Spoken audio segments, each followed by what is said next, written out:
रउआ पता बा हरियाणवी डांसर सपना चौधरी के इठलावत स्टाइल उनकर फैंस के पागल बना देवेला। डांसिंग क्वीन सपना चौधरी अपन डांसिंग आ सिंगिंग स्किल्स खातिर जानल जाली। ए भैया लोग अब का बताई, उनकर एगो वीडियो सोशल मीडिया पर खूबे वायरल होखत बा। आई हो दादा, सलवार सूट पहनले सपना चौधरी आपन ए वीडियो में अपन फैंस के लट्टू नहीं नचावत बड़ी। खूबे कमेंट मिलत बा ये वीडियो पर, लव वाला रिएक्शन भी खूब आवत बा झरझरा झरझरा के। रउआ बता दी कि ऐसने वीडियो के माध्यम से सपना चौधरी अपन फैंस से जुड़ल रहेली।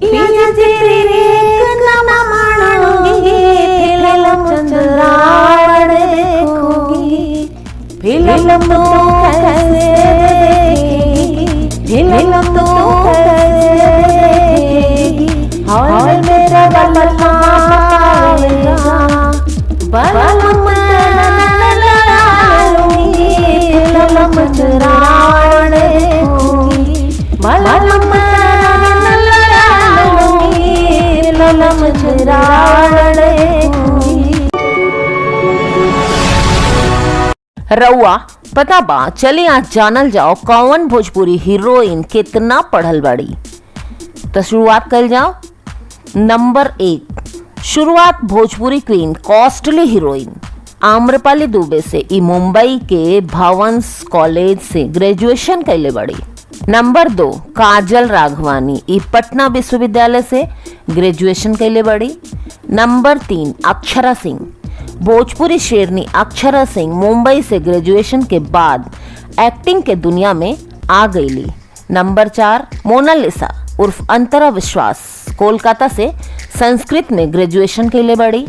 नंबर 5, रानी चटर्जी, ई मुंबई विश्वविद्यालय से ग्रेजुएट बड़ी। नंबर 6, निधि झा, अरे वो अपन लुलिया, Thakur college of science and commerce Mumbai Maharashtra से ग्रेजुएट बड़ी।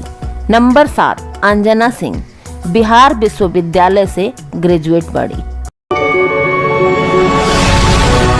रउआ पता बा, ए भाई लोग सिद्धू मूसेवाला अपन गाना खास करके उनकर बोल के वजह से अपन फैंस के दिल पर राज करत रहन। हालांकि अब का बताई, भाई कुछ ऐसन कि उनकर गाना में कई एक बात ऐसन भी उठत रहे जे हंगामा मचावे वाला होखत रहे।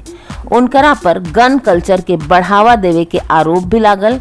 अच्छा एक बात बताई, मूसेवाला एगो ऐसन गाना भी गौलन जेमे पंजाब के जानल मानल गैंगस्टर के नाम भी शामिल रहे। सिद्धू मूसेवाला के श्रद्धांजलि, ईश्वर उनकर आत्मा के शांति देवे। तुझे भुला न पाओगे, हाँ तुझे भुला न पाओगे, जब कभी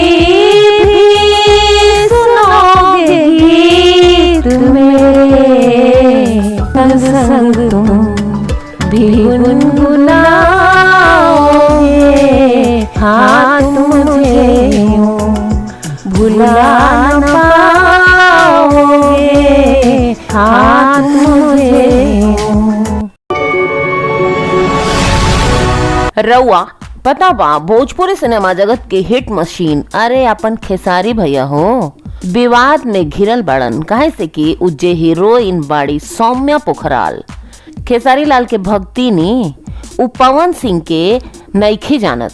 ई बात तनी हजम ना होखल केहू के भी, माने कि पवन सिंह समर्थक लोगन के।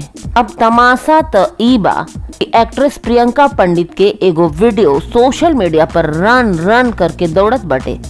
काहे से कि ई प्रियंका पंडित भी जे बाड़ी उ खेसारी लाल के पहचाने से इनकार करत बड़ी। आई हो दादा, ई कुल का होखत बा हो भैया लोग। ओ पता नहीं जी कौन नशा करता है, याद रहा है से वफा करता है, चुप चुप के बेवफाई वाले दिन चले गए, आंखों में आंखें डाल दगा करता है। रउआ पता बा, ए भाई लोग आजकल वीडियो एडिटिंग ऐसन तगड़ा होखत बा कि अब का बताई। खबर उड़त बा कि भोजपुरी हीरोइन प्रियंका पंडित खेसारी भैया के पहचाने से इनकार कर दिहले बड़ी। ठीक वैसे ही जैसे सौम्या पोखराल पवन भैया के।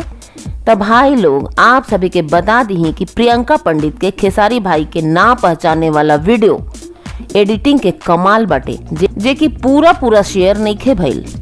दरअसल खाली इतने शेयर कइल जात बा कि खेसारी अच्छा कौन मैं नहीं जानती, लेकिन ओकरा आगे पीछे के बात काट दिहल गइल बा। आई हो दादा, बाप रे बाप, सगरी चीटिंग आ खाली चीटिंग। नदिया के तीरे तीरे आइहा अंजुरिया के रात हो, चोरी चोरी आज हुई मुलाकात हो।